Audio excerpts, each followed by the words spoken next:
My name is Diana. I am 31 years old, and for the past 6 years I have lived in a small apartment with my husband, Harold, and our little boy, Jamie, who is just 4.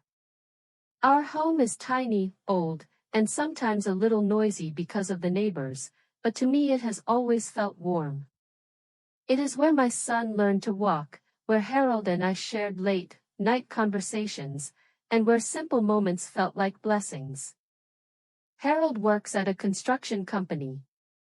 His job is hard, long hours, heavy lifting, cold mornings, but it is steady. His salary is not much, just enough to pay rent, buy groceries, and keep the lights on.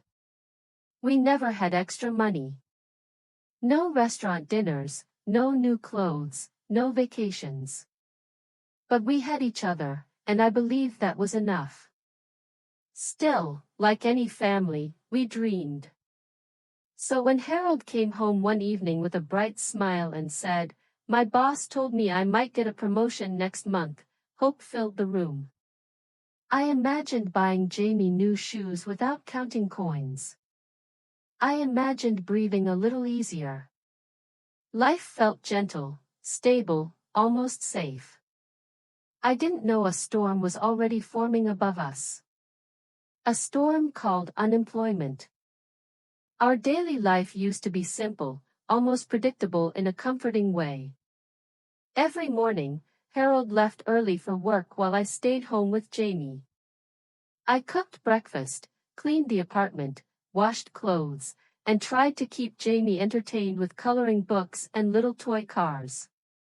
In the afternoons, I prepared dinner so Harold could eat the moment he walked in, tired and covered in dust from the construction site.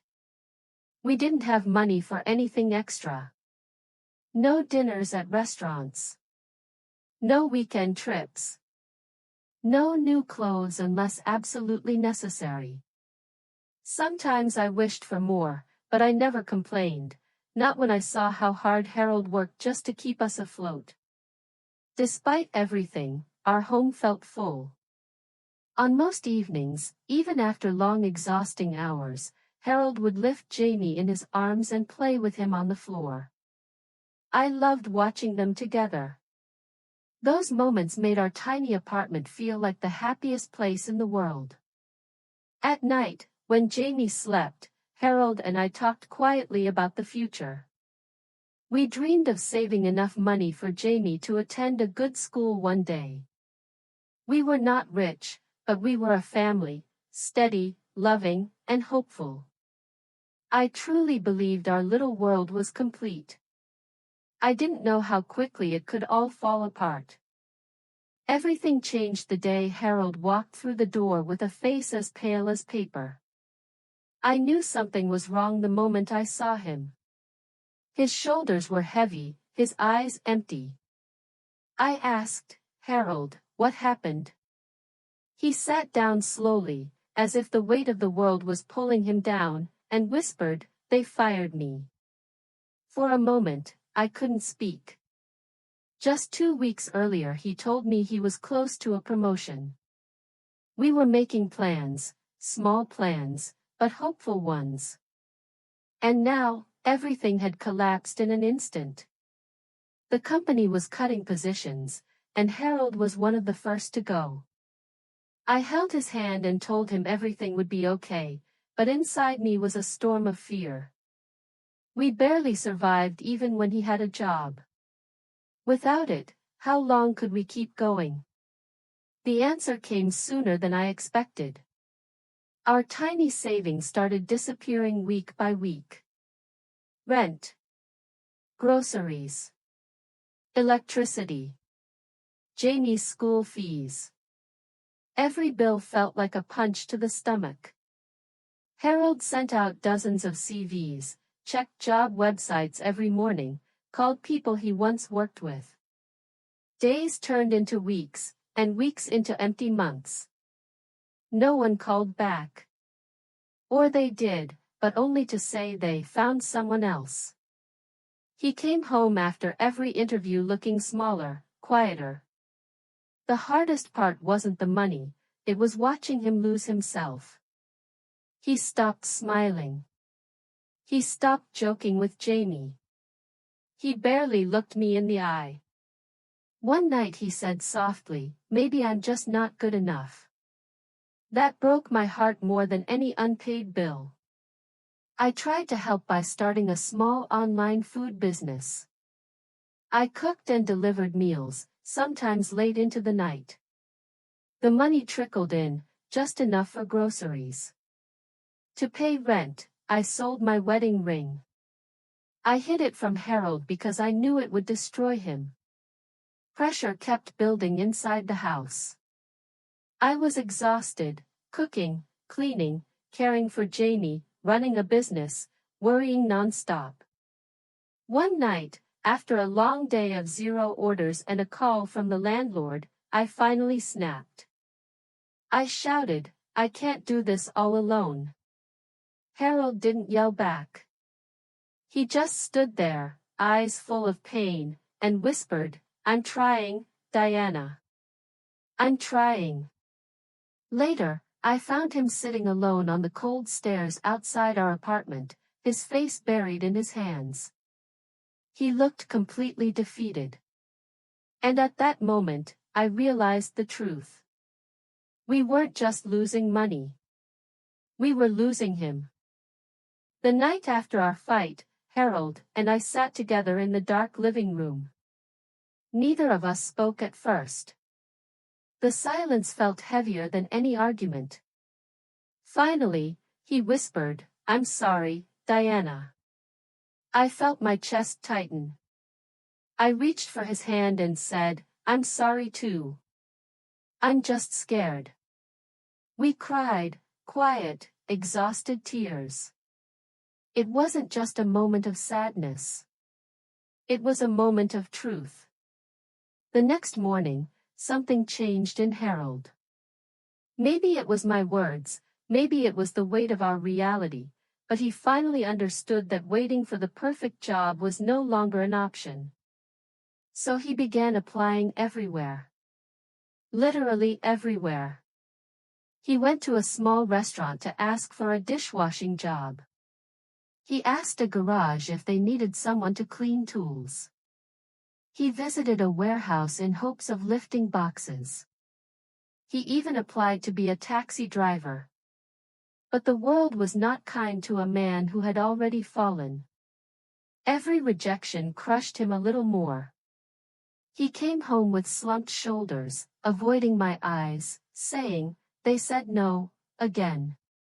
Each no deepened his fear that maybe he was no longer useful, no longer worthy.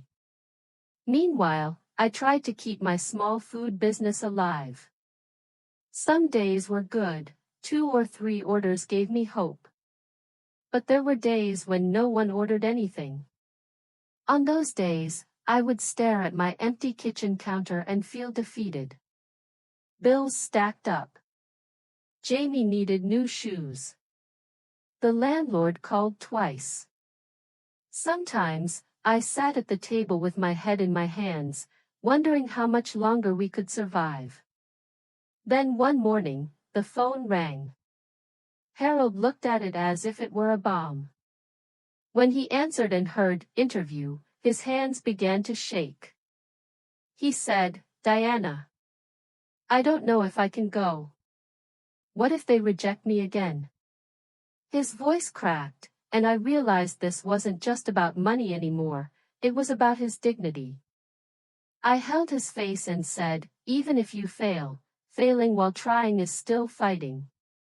He took a deep breath, put on his worn-out coat, and left the house. I waited for him like waiting for a verdict. My heart pounded every time I heard footsteps in the hallway. When he finally walked through the door, he looked exhausted. His face gave nothing away. I braced myself for bad news. He stood there for a long, silent moment, then his lips slowly curved into a smile. "They gave me the job," he said. In that instant, everything inside me collapsed. Relief, fear, hope, all at once. I burst into tears, and Harold pulled me into his arms. It felt like we were finally breathing again after months underwater. The job Harold got was not a dream job. The salary was low, the hours were long, and the work was heavy. It was nothing like the promotion he once believed he would receive. But to me, it felt like a door opening, a small door, maybe, but one filled with light. After months of fear, disappointment, and sleepless nights, it was the first sign that life was giving us another chance. We sat at the kitchen table that night and planned everything again, our bills, our rent, even the smallest expenses. We agreed to avoid unnecessary spending and save every extra dollar. I continued selling food online whenever I could. My business was still small, but every order helped. Between his new salary and my side income, we finally felt like we were moving forward instead of sinking deeper. Harold worked hard at the new factory. Every evening he came home smelling of oil and metal, looking tired but proud. After just a few weeks, his supervisor told him, "You learn fast. Keep it up." Hearing that gave Harold confidence he hadn't felt in a long time. And little by little, I began to feel alive again too. One afternoon, after saving bit by bit, I bought myself a simple, inexpensive dress. It wasn't fancy, but when I put it on, I felt like a woman rediscovering her strength, not rich, not perfect, but rebuilding. Harold saw me wearing the dress and smiled in a way I hadn't seen in months. We hugged, and for a moment, the world felt soft again. Our marriage was not perfect. Our finances were not magically fixed. But we were stronger, closer, and more honest. For the first time in a long time, I felt hope.